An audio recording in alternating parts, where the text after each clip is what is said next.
Can we talk a little bit about your relationship with R. Kelly? I didn't realize that you knew him, and boy, oh boy, you got yourself out of there fast, because you talk about that you went to his house, you talk about being locked in the room and not really completely understanding what was going on until one night. You talk about, you tell the story. One night you were there, locked in the room, and then you heard these noises outside the door. Yeah.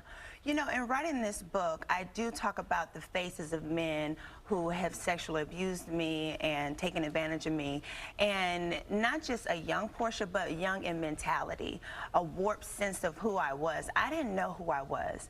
I had no self-worth. I did not love myself enough to pull myself out of these dangerous situations with men and predators. So you were... He was one of them. And I wanted to name him in the book because I'm a victim. And at this moment, I've healed enough. I'm now strong enough to speak on it. So that's why in the book, I go into detail. You do. To walk you through each moment that I ended up in that situation. I was worried for you.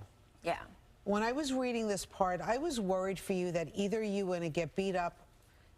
Would you consider you were raped? Well, no. But I definitely was held in a mental state where I felt trapped, for sure. Absolutely. I felt danger at that time, for sure.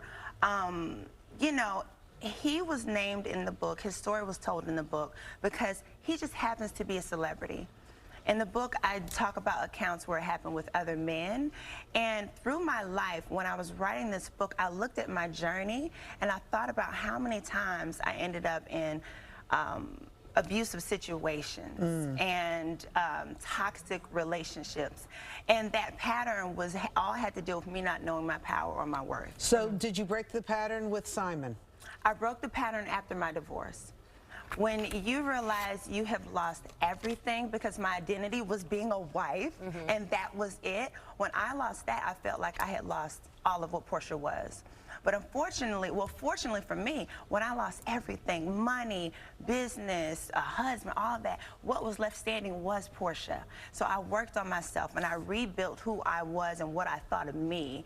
And so as the years continued, I've just been doing more self-care, more mental care of myself. And when I met Simon, he had been doing the same, and so we matched energy.